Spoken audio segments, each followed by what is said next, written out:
Although we do not lightly esteem and regard such mysteries and secrets, we nevertheless hold it fit that the knowledge thereof be manifested and revealed to many.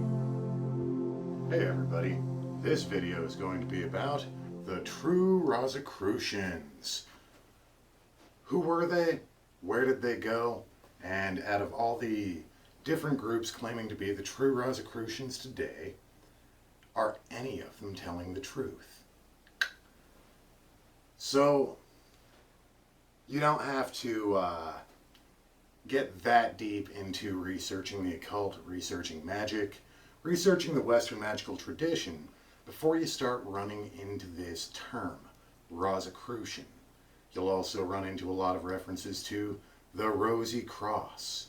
In many segments of the occult society, this Rosicrucianism is seen as extremely important, and it is actually the name that a lot of people attribute to the source of all of their knowledge and mystical experience and magical power.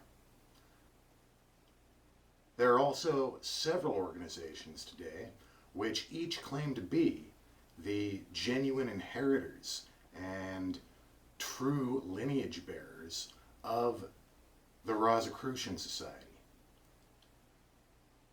But they can't all be. In fact, they won't let each other be the true Rosicrucians. And when you start researching it, what you run into is a lot of very, very complicated justifications. Of course, to claim to be a true Rosicrucian and the lineage bearer of the original Rosicrucian Society, you have to make mention of the Rosicrucian classics, the Fame and the Confession of the Rosicrucian Fraternity, as well as the Chemical Wedding of Christian Rosenkreuz. So just about all of them do that if they're trying to say that they are indeed the lineage bearers. But as far as how they justify their own claim versus how they attack other people's claims, it usually boils down to a lot of kind of either complicated historical arguments that require significant effort to research and often make mention of things that the average person is not at all familiar with, crammed into such a small space, so many references and so many arguments that, a web page with a justification that long can seriously take days, weeks even, just to figure out all the terms within it and try to relate them to each other. And so a lot of people, when they're trying to decide, is this for real or not, they just kind of go with whatever sounds the most impressive. And the other most impressive thing to do is to just claim that you have the secret power and that you're not going to justify it or explain yourself because of an oath of secrecy, which is why you're putting it on the internet. So I am going to tackle the mission of trying to figure out who the Rosicrucians were, what that word is all about, and whether or not any of the people calling themselves Rosicrucians today have any sort of direct lineal descent from those original Rosicrucians. Now, before I get into it, I want to state up front that I am in no way claiming to be an heir or descendant of the original Rosicrucian fraternity. I'm not even claiming to be a Rosicrucian today in some sort of, more poetic interpretation of the term. Although I do feel a very strong harmony and a very strong resonance with some of what that term can mean. But this is not my way of trying to say, hey, look over here, everybody. I've got the real secret. My intentions are a little different. That being said, let's take a look at where this term came from. So it all kind of started in the early 1600s in Germany, where there was a series of publications The first one, called the Fama Fraternitatis, or the Fame of the Fraternity, followed very soon after by Confessio Fraternitatis, or the Confession of the Fraternity of the Rosy Cross. And then a few years later, we see the Chemical Wedding of Christian Rosencreutz. And these were all published in Germany, in Wessel, I believe. And the publication dates range from, I've seen it said as early as 1605, but really it's more like 1610 to 1617 is when we see our publication dates for these three Rosicrucian classics.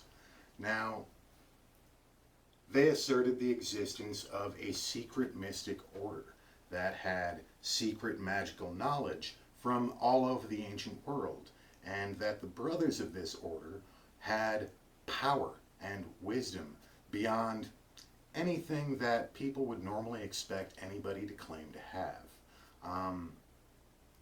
And they also said that if you sought the Rosicrucian fraternity with an earnest heart, they would find you. And after that, there were numerous people who would, well-known scholars, well-known thinkers and philosophers who would publish their own letters circulating around saying, "Hey, Rosicrucians, I'm looking for you." No record of them ever having been contacted. And other publications that were somewhat along the lines or claiming to be Rosicrucian did come out at certain point in times. But all throughout the 1600s, this fervor, this huge excitement, this desire to find the true Rosicrucians who had published this mystical manuscript, or these mystical manuscripts, this quest was on, and it was a big deal among intelligentsia and among the nobility. It is worth noting, however, that historical documentations of actual fraternities calling themselves Rosicrucian and claiming to be the true Rosicrucian fraternity didn't start until the 1700s. So a century or more had passed before we see the emergence of, say, the Golden Rosencreutz, a German order, which kind of fit. And a lot of people today try to use the existence of the Golden Rosencreutz order to validate the idea that there is a real Rosicrucian fraternity and something that a lineage can be traced back to that would then take you back not only to the people who published the Fame and Confession, but to the character that they wrote their books about, Christian Rosencreutz, who, according to the stories, had been a monk who died at the age of 106 years old back in 1484, and that his initial circle of disciples had each agreed to take one apprentice in their lifetime and pass the knowledge on and on and on. And then 130 some years later, it was supposedly some of these disciples who published the Fame and Confession and Chemical Wedding. And then over 100 years after that, we see fraternities claiming to be the original Golden Rosencreutz, or the Fraternity of the Rosy Cross. However, this does not mean that such a fraternity historically existed. I'm going to tell you why. Now I'm going to have to consult my little yellow notepad here, because some of this stuff is a little bit obscure, but I have to point out, first and foremost, that while most publications still refer to the authorship of the Rosicrucian manifestos as mysterious and unknown, according to a certain level of academic, it's actually not that mysterious, and it's pretty clear. The group that is pretty much certainly responsible for the publication of the Rosicrucian manifestos, all three of them, the original ones, was called, or is referred to as, the Tubingen Circle. And it was Tubingen University in Germany. And this circle comprised some 30 men who were scholars of various sorts. And they came together, these 30 men, with the idea that they wanted to start another Reformation. They looked at the Protestant Reformation and the work of Luther, and they felt like that wasn't enough. So they wanted to start a new Reformation in Europe. Some of the key names in this group, there was Johann Arndt, who was kind of like the group father. He was possibly the oldest man in this Tubingen Circle. He was a pastor. He was a pastor, he was a theologian, and an alchemist. And let's see. Yes, and there is a fairly lengthy passage in Confessio Fraternitatis, the first one, that actually came from his 4 books on true Christianity. So this Johann Arndt was a pretty important character. And interestingly enough, he and another fellow named Abraham Holzen had gotten a reputation for themselves at the university for passing out esoteric and mystical literature to other members of the faculty at this school prior to the formation of this circle. Now, as far as his own beliefs go,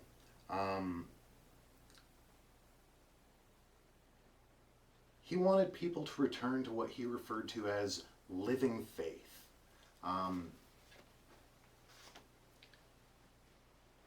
This is, the Renaissance is already come and kind of gone in a way. By the early 1600s, we're moving into a new era. And this Johann Arndt really likes early medieval Christianity, where it was taken much more literally, where abstract philosophical pondering and logical debate was not really considered to be what was important so much as devout belief and living a Christian life. So that's what Johann Arndt was all about, and he also happened to be an alchemist and was into that whole magic thing. Another member of this Tubingen Circle was Tobias Hess. There's also Abraham Holzen, Christoph Bessold, and Wilhelm von Wenzel, and quite a few others. This circle supposedly formed sometime around 1607, 1608, plus or minus. And it seems that this Tobias Hess was very likely the instigator of a lot of the circle's activities, where Johann Arndt was kind of like the father figure, the old man with, he was very respectable. Tobias Hess was a Paracelsian physician and probably had a lot to do with what made it into the actual Rosicrucian classics, these manuscripts. Now, when we look at the philosophy that makes it into the Rosicrucian manifestos, we see 3 major strains of philosophy. One is Paracelsus, the beliefs of Paracelsus, microcosm, macrocosm, being just one of the ones that was likely inspired by Paracelsus. And this Tobias Hess being a Paracelsian physician who had learned his craft from one of Paracelsus's own direct disciples. Another big element is neo-Joachimism, which I am not a Christian theologian. I am guessing that this neo-Joachimism is this reference to a more devout and prayerful Christianity rather than a philosophical Christianity. And then, of course, the other huge influence in the content of these manifestos is Renaissance Hermeticism. Okay?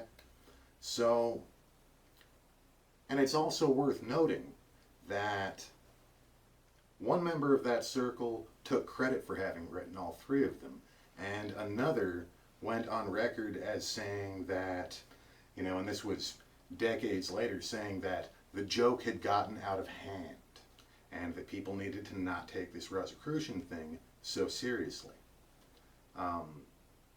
Yeah. Now some people try to say, well, of course they said it was a joke. They were trying to protect the real fraternity from, the Inquisition or from whatever. And that sounds all right at surface glance, but when you look at the fact that these were men who had no problem distributing mystical literature and having their own names be out there,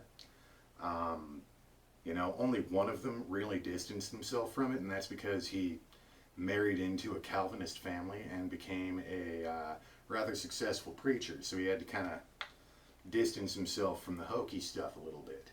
But Germany in the early 1600s was not necessarily the place you were going to get burned at the stake or have your head cut off for talking about magic, practicing magic.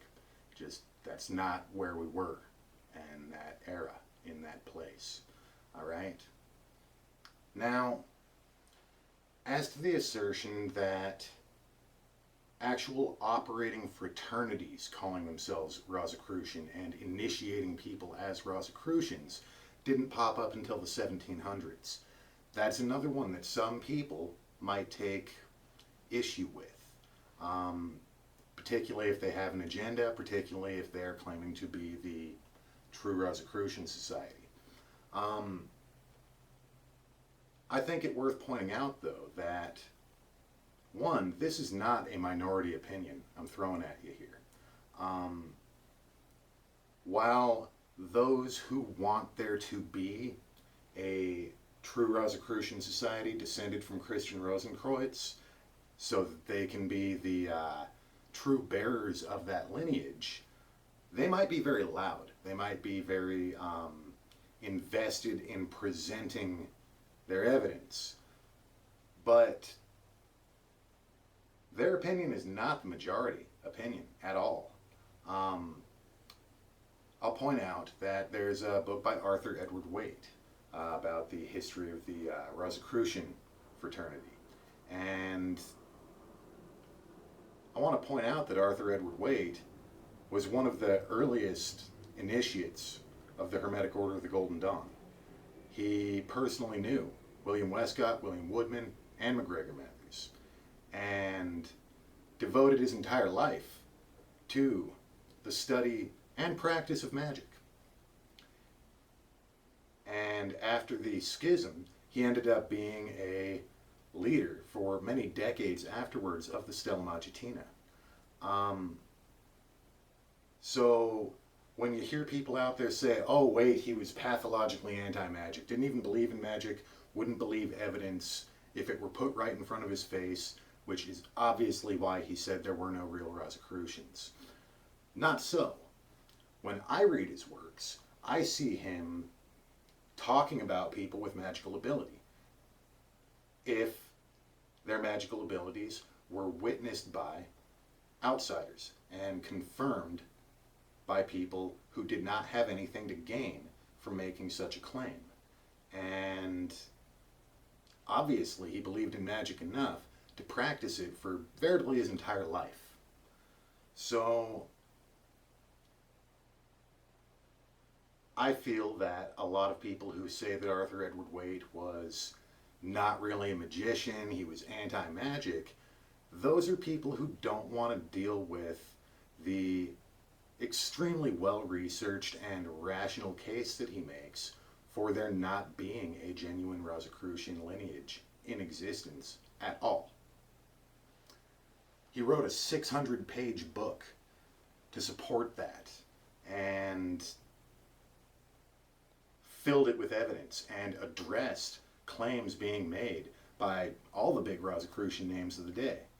And I think he would have liked it if he could have found true Rosicrucians, but I also feel that given how strongly he had believed in the claims and stories of the founding members of the Golden Dawn when he was young, and to have MacGregor Mathers say that William Westcott had forged the cipher manuscript,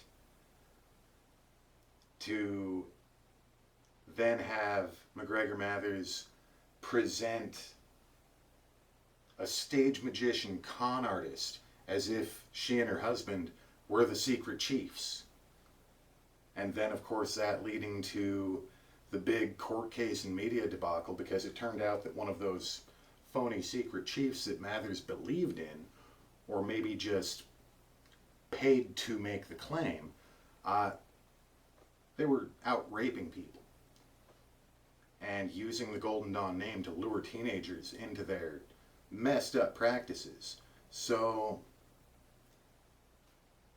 many of the early members of the Golden Dawn felt extremely betrayed.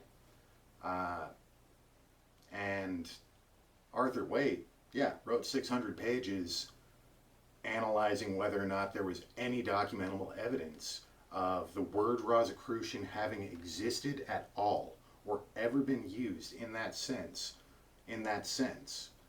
prior to the publication of the manifestos. He could not find any evidence of that term, Rosicrucian, having been used in any European language ever prior to the publication of Fame and Confession, which made it public.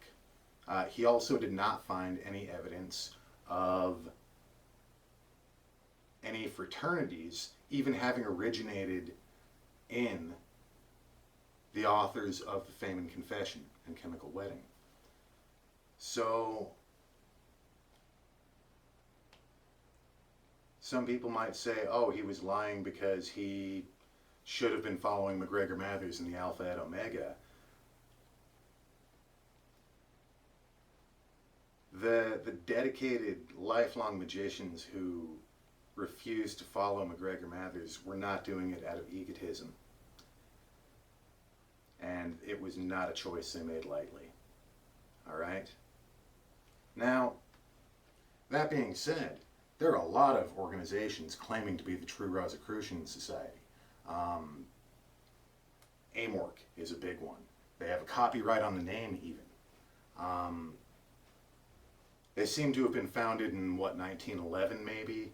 And like so many of these Rosicrucian societies, they tend to stem from one charismatic leader with a great story and a bunch of rules to make it as difficult as possible to even say that you don't believe it or want evidence or would like to search for evidence or see it with your own eyes.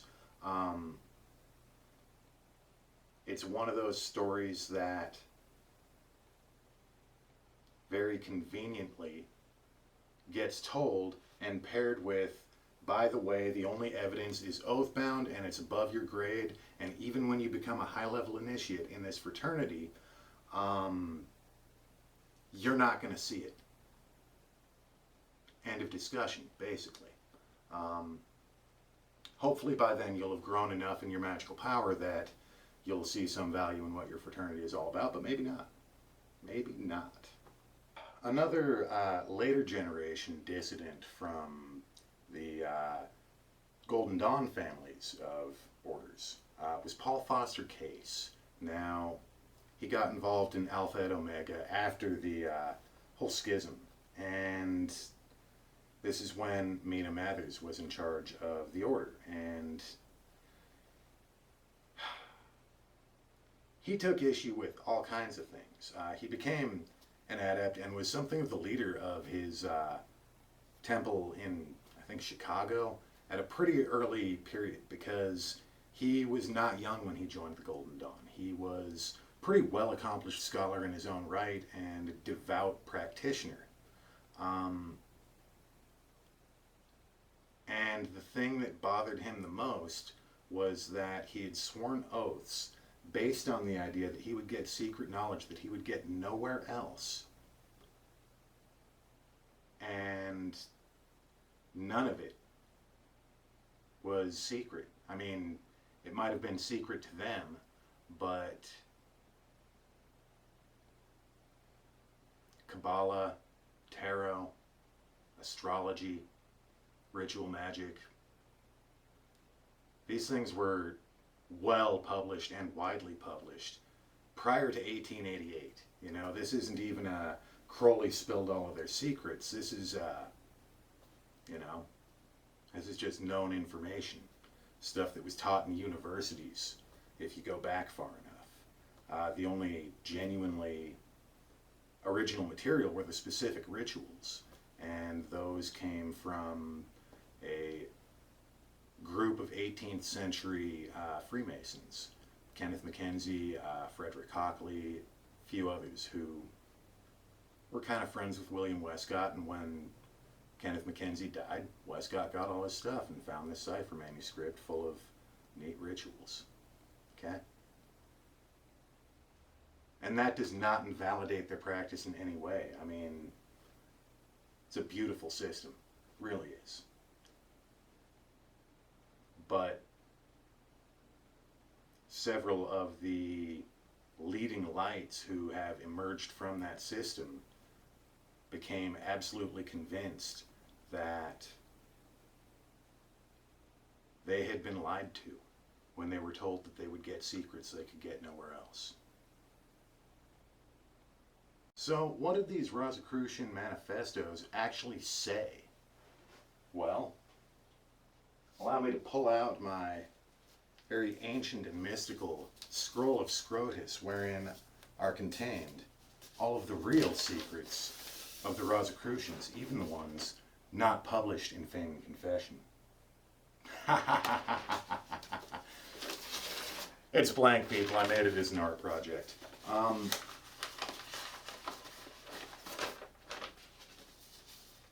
Alright, so Fame and Confession were the most directly related to one another.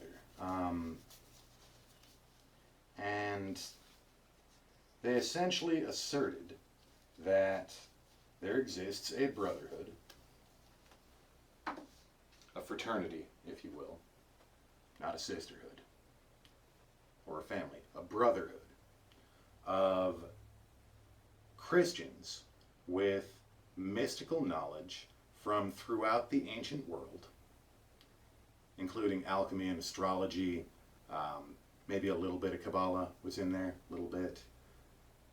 The secrets of immortality, the secrets of the healing arts, and all of this other secret wisdom. So they assert that that exists, and that each generation, every member of this fraternity takes an apprentice to pass all of their knowledge on to before they die. Also takes a lot of pop shots at a lot of big philosophies of the day. Galenic medicine is attacked. The philosophies of Aristotle, people who believe in the Pope. You know, there are a lot of pop shots taken. And it also says that the people writing this hope that the day will come when they can openly announce their fraternity and make it very plain who they are and where they come from and how to become one of them. They also state that their fraternity comes from this mythical figure, Christian Rosenkreutz, and they tell his life story. I find this assertion of the existence of this mystical brotherhood to be very interesting and suggestive because, well, there had been kind of an early Renaissance, you know, in the 1400s particularly. where, particularly in Italy, in places like Venice and Milan, the classic literature kind of reemerged and was studied widely. And Italy was not a unified nation back then, and there were several, republics. There were people governing themselves, choosing their leaders by vote. And, it was a wonderful time to be alive. And throughout the 1500s, however, a lot of warfare, resurgence of warfare all throughout Europe. Italy really just got torn to pieces and eventually ended up returning to being a very feudal, monarch-ruled, war-torn place.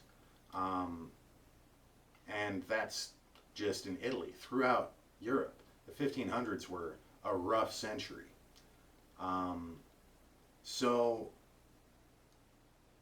the intent of writing something that says there's a mystical brotherhood, and by the way, here's what we believe, and here's what it would take to solve your problems. Here's the kind of knowledge we think a prince or a lord or a king should be educated with, so they stop screwing up so bad. It didn't need to be an assertion of a literal brotherhood that existed. The character of Christian Rosenkreutz, one, his entire life story is a very structured metaphor, an initiatic metaphor. He lives 106 years. And this initiatic metaphor traces out all the places that are famed for different kinds of knowledge. Damkar, that some people have called Damascus. There was actually a University of Damkar, and they taught ritual magic with circle casting, and based a lot of that on the Greek magical papyri. So anyway, I'm not going to get into that one in too much detail. There's an initiatic journey. Christian Rosenkreutz comes back to Europe, kind of gets shunned by the academics and scholars who don't want to learn true mystical secret knowledge, and they don't want to become powerful and become wise because their reputations and their careers are based off already knowing everything. So they're not very welcoming to it. So he teaches his monks and establishes this fraternity. But from the perspective, and that's, a nice story, from the perspective of the people reading it in the 1600s, this assertion that there are wise people, that despite what might be going on around you, there are wise people that have this ancient knowledge. They're not calling themselves Rosicrucians. They'll never admit to it. Maybe because they don't know what that word means. But most of them will be relatively humble people if they're truly wise. They'll often be healers, physicians. And if you approach them the right way, not looking for money and powerful and making lead into gold, but to learn, to discover the divine mysteries. They'll teach you. They'd love to teach you. And they're going to keep a little bit of a low profile because, whether it's the Pope or whether it's the Lutheran Church or whatever, they're practicing magic might not be great for your reputation or your career or your marriage or your legal status. So this was just kind of a book of advice with a very inspiring tale that has a lot of layers of symbolism for describing spiritual growth processes. And this name, Rosenkreutz, Red Cross, is it really Rosy Cross or is it Red Cross? Because despite the fact that these scholars didn't seem to be having to keep it all that secret, what they were into as individuals, or their authorship of this collection of manifestos, a lot of people did get put to death for having different thoughts, or locked up in towers, or tortured, you know, depending on whether they're wealthy enough to avoid the torture. So, Red Cross, a bloody cross. But they're all Christian. Back then, no one was not Christian.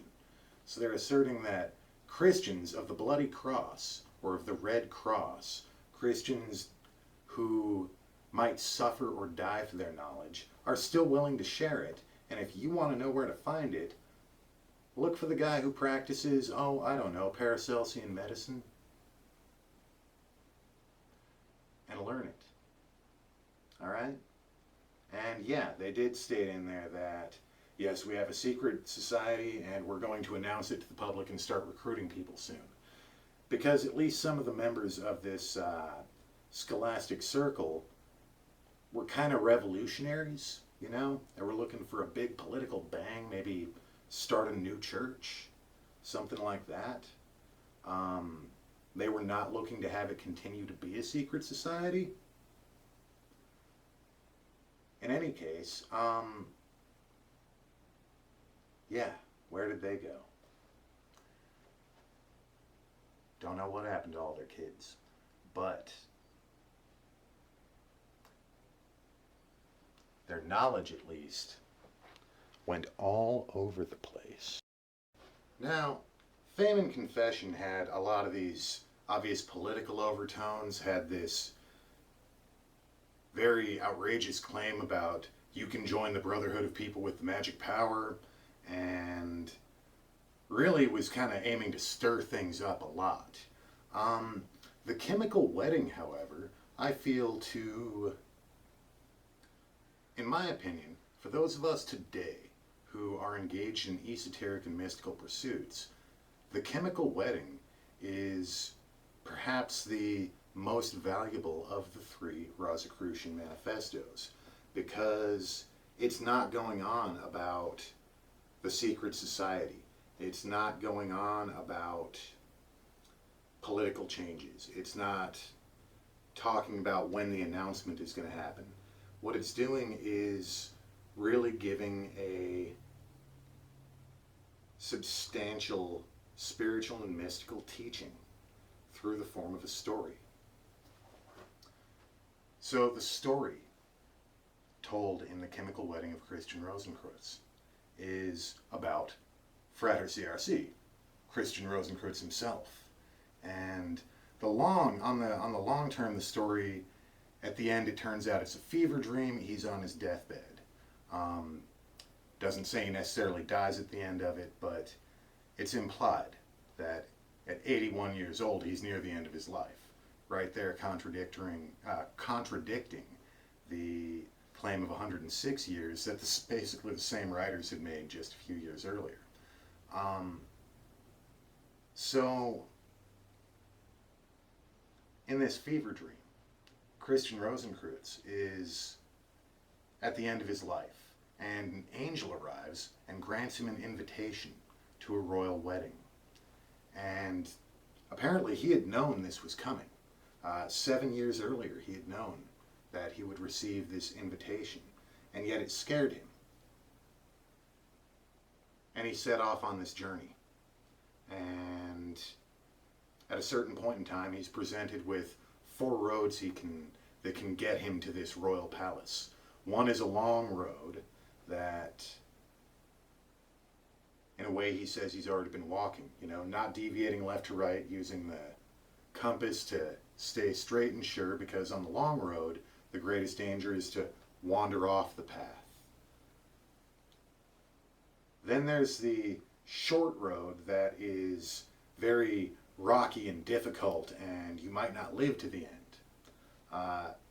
And there is the royal road, and says something about the royal road hasn't been offered to more than 1 in 1,000 people.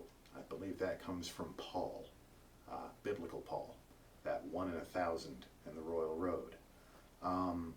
And then the 4th road is one that no human being can walk, that would destroy them. So it's like maybe the angels would walk that path to the palace. In any case, during this journey, he loses everything, by the way. His satchel with his bread, his food, water, drink, all of that gets left behind. And he has to pass through 3 portals, each one with a porter or a guard who grants a token that he then needs later on. And finally he arrives at this wedding. And lo and behold, to his surprise, there are a lot of people there. And not all of them are great people. In order to test who really should be at this wedding and who should not be here, who got a real invitation and who faked their invitation, this virgin, this magical virgin who is in charge of everything when all these guests arrive, says that there's going to be a test. They are going to be weighed on scales of truth. And if you're humble and sleep on the floor, then tomorrow morning, whether you weigh up and really are here for the wedding, or whether you don't weigh up and you gotta go, you're gonna be all right. But if you claim our hospitality and you're confident that you deserve it and you don't weigh up, we are gonna punish you. So C.R.C., Christian Rosicrucians, goes ahead and sleeps on the floor, and eventually, all those who are being humble about it end up being very painfully bound, and there's sort of a trial of purification, for which Christian Rosicrucians is grateful, because he feels that if this painful purification allows him to measure up on the scales, then of course it's better to measure up and get to go on to this glory, no matter how painful the purification, than to have it easy and fail and be denied admittance to this royal wedding. Most of the people there take a different road. Many of them are very proud scholars. Some of them are proud of their wealth, their worldly attainments, their noble and royal titles. So when it comes time for the weigh-in, this weighing is described in a way that's almost a little full of contradiction, okay? And I want to make very clear here that it is kind of obvious from square one that this is not a physical place, okay? This royal wedding, this invitation to this royal palace, this is not a literal royal palace. There are kings and emperors there who don't get welcomed. And if they fail to measure up, they'll be punished and humiliated and cast out, with no fear of a war happening or anything like that. So this is not in any way related to the idea of there being an actual fraternity. This is something else. Now, before they can be granted admission, as I said, there's this weighing that has to happen. And the weighing, there's a giant scale, and you have to measure up to these weights. However, when the weights are put on the scale, it's the person being weighed that actually has to pick them up and put them there. And there are 7 weights that are different sizes. So, once again, we're looking at something that's not literal, okay? Because they have to be the equal of each weight. Well, if one weighs 100 pounds and the other weighs 200, you cannot be the equal of both of those in an actual scale. So it's flat out impossible. And this was not the ignorance of the writer. This was not bad storytelling. This was a hint, a very obvious hint, that, again, we're not talking about a literal process here. And when they put the weights on the scale, it's kind of interesting how it's phrased. So-and-so could bear and lift this weight and could bear and lift that weight, but could not bear this weight. So even though the idea is, do they weigh the same, really what's being measured is whether or not they can bear the weight and lift it. And there are 7 weights that are representative of 7 virtues. Okay? Now, before we start thinking maybe this is a morality tale, what are your 7 virtues? Well, we know the 7 deadly sins: gluttony, pride, wrath, etc. But that is not what they're talking about. And I'll justify that by showing you that in the story of those who are accepted, of those who bear all of the weights and get to attend the royal wedding, some of them are very humble, others are very prideful and very proud, and yet they measure up in all 7 virtues. So these virtues that are being measured are not a behavioral norm. They are not a code of conduct. So what are these virtues that either are strong enough to bear these weights or are not strong enough to bear these weights? We have to look at the use of the word virtue. Because in the old days, when you read books about the virtues of plants or virtues of stones, this isn't whether or not the stone is chaste and moral. This is the hidden properties of the plant, the hidden properties of the stone. So these 7 virtues of each person, which are either strong enough to bear the weight or not strong enough to bear the weight, are 7 hidden qualities of a human being. And only if all 7 are fully developed and strong shall you be allowed to attend the feast. Okay? And it's not physical strength either, because the people who can bear the weights range from strapping young men to ancient, old grandfather can bear the weights as well. So too can this diminutive, beautiful virgin. She can bear the weights. So the strength of these virtues, we're not talking about, do you have the right diet? We're not talking about, do you exercise frequently? We're not talking about, do you follow the correct code of morality? We're talking about hidden qualities or hidden energies. All right? And this idea of 7 virtues, well, obviously 7 planets that relate to parts of human life, that relate to forms of human magic. If we look further east, there are 7 chakras, which are the center points of broad energy fields that are the very stuff of our thoughts and our feelings and our sense of being and existence, according to the yogis. And hey, sorry, I mix East and West. There's a difference between grabbing anything and smashing it all together because you don't know any better versus being awakened and seeing how the pieces fit together. All right? Might sound extremely conceited for me to say that I know how the pieces fit together, but at least on that very basic one I do. So 7 virtues, 7 qualities that if all 7 are strong enough, you get to attend the royal wedding. And then everyone else has to go. And interestingly enough, those who fail don't have a uniform like which virtue do they fail in or which virtues do they fail in. They each have a unique combination of virtues that are strong and virtues that are weak. So this kind of leads away from a highly linear understanding of this thing. Anyway. So those who are strong in 7 virtues get to join the royal court. They don't become kings and queens. They don't become kings. But they have a golden fleece bestowed upon them. They're named lords. They are given access to the entire castle, more or less, where they can learn all kinds of things. They get a page boy who serves them. And that page, by the way, knows more about the arts than any of them ever will.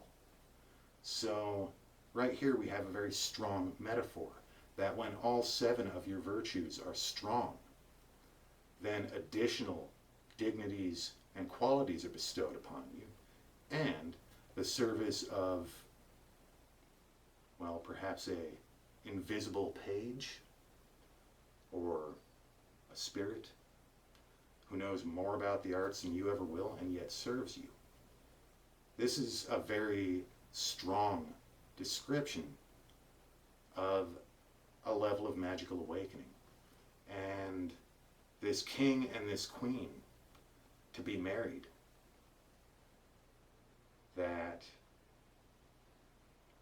it's a great honor to be part of it. Sounds like a god and a goddess to me. This otherworldly place, this place that is not any kingdom or royal court that exists in the material world, that there are only 4 ways to get to, but one of them a human isn't going to survive. One of them, very few people are going to get to walk the royal road. It's short and straight and easy.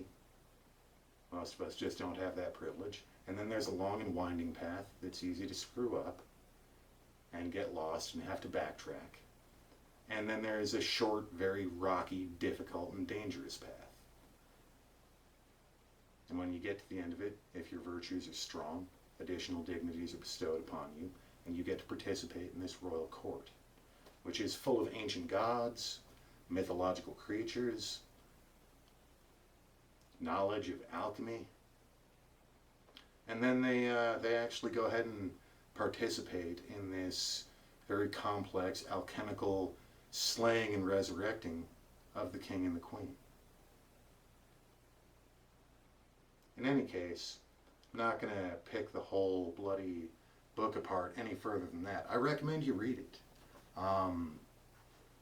in a nice, quiet mood. You know, it's the English translations tend to be a little old-timey. You have to get into it. But it's a spiritual experience just to read it and become absorbed in it. Okay? And that idea of developing the 7 secret virtues until you can go to this secret palace that's not in the physical world. And if you measure up, you can become a member of that court. That, to me, is what Rosicrucianism is really about. That's the true Rosicrucianism.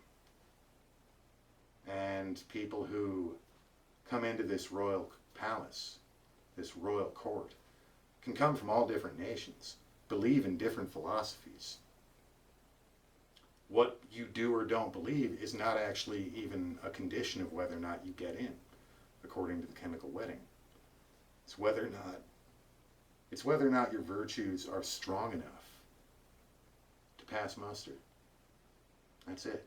And everyone who gets there is truly ignorant of what's beyond, regardless of how much they think they already know.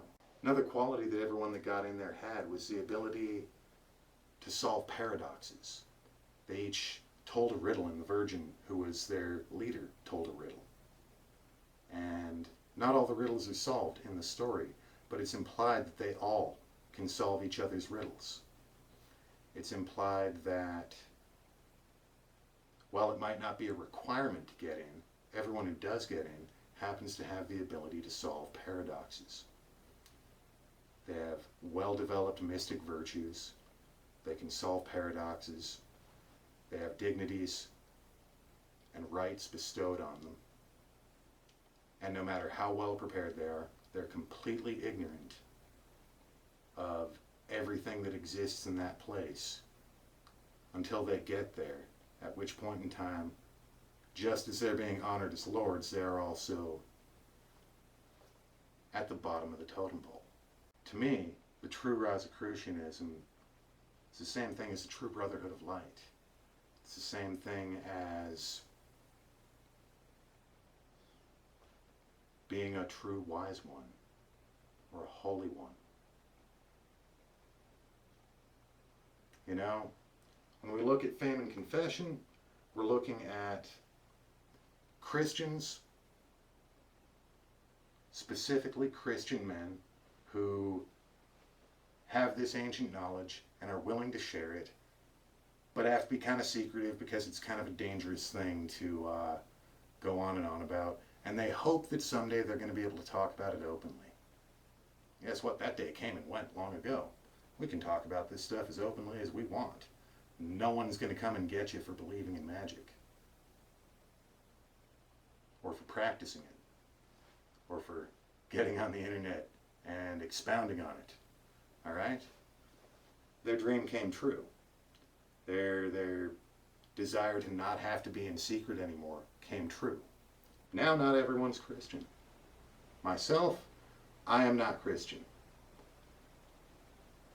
Despite the fact that I do read the Bible and make use of a lot of Kabbalism. And I see the wisdom in it, and I see the challenges in it. But that's probably the only reason that I would not even think about calling myself a Rosicrucian, is because that was a term for a particular era, you know? Back when it really could be a threat to your life to talk about it. When everybody was Christian, regardless of what else they knew. So the Rosicrucians were Christians who were true initiates into this deeper mystery, into this family of love and wisdom and light.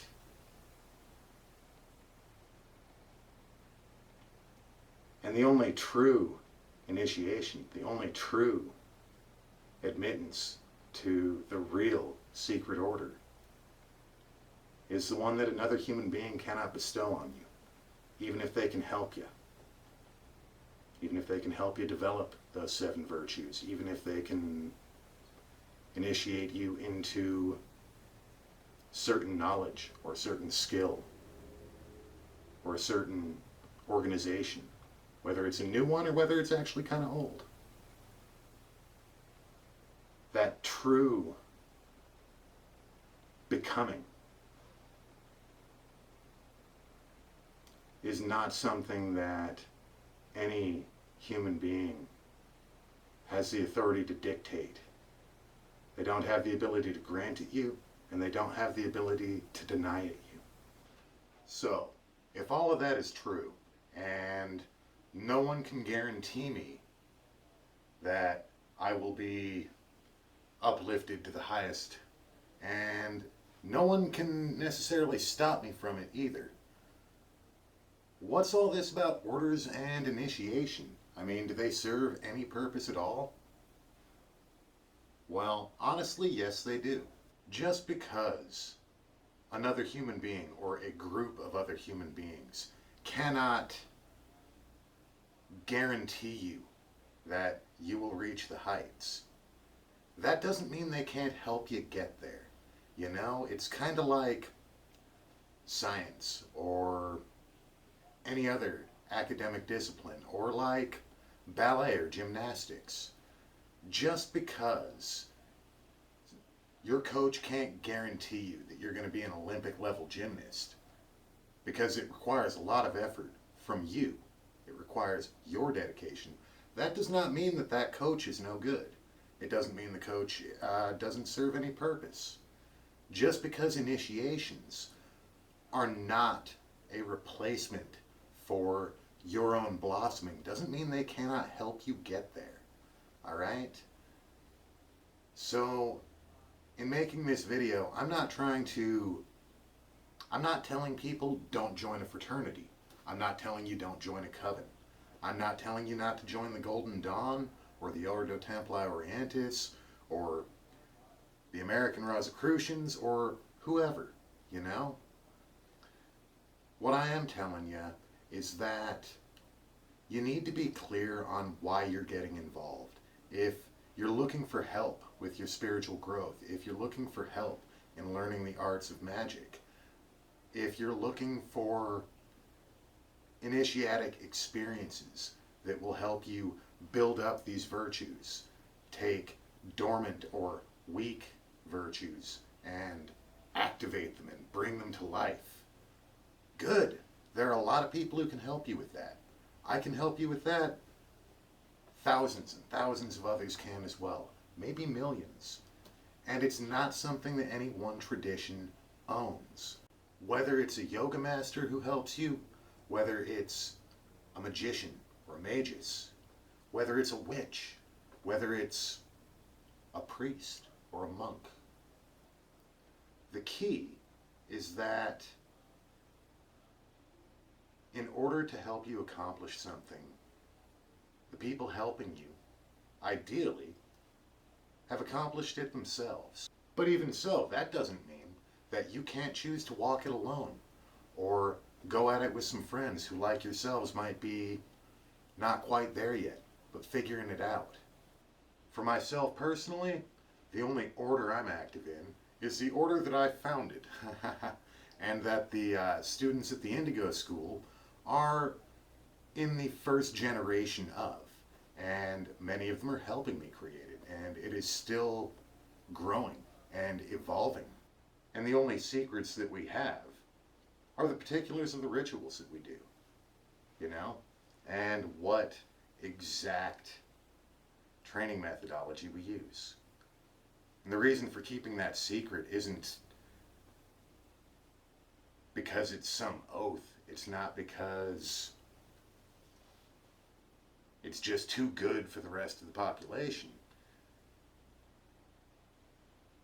It's because having that unique characteristic to link our energies to one another and to our guides above, and not to other people, is a way to assert a little bit of intentional control over what we do and don't allow into our minds, our hearts, our psyches, and our souls. That being said, it's not like I am the one and only Grand Master. I learn things from my students too. And I think that that is the main reason that I've decided to do this. Because for the beginner, whether they are completely brand new or very intellectually educated and haven't awakened to the power, or whether they've awakened to the power but they haven't dug into all the knowledge there is to dig into, or whether they've done both and they're looking to make some friends and some connections and maybe pick up a few things that might be new to them. Every one of those people has something to share with me. Leaders who demand conformity and adoration and expect to be treated as if they're high and mighty and wise and knowing beyond all measure. They can harm the self-esteem of the people who come to them to learn. Leaders who insist on bogus stories so that throughout years of growth, some of the foundational elements of that growth are lies. Man, can that ever harm your soul when you realize the truth? I'm not against any particular groups. I'm also not pro any particular groups, except for ours. Because I can't speak for the others. But I can tell you that when you gather together with others with the intention of mastering the arts and practicing the arts, coming to the fruition of your own soul, and living life forward from there,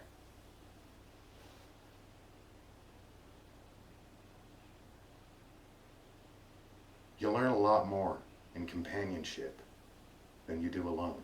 Still, ultimately, the difference between whether or not you attain the heights of your potential is whether or not that's something that you truly want to and choose to become. And those who choose to become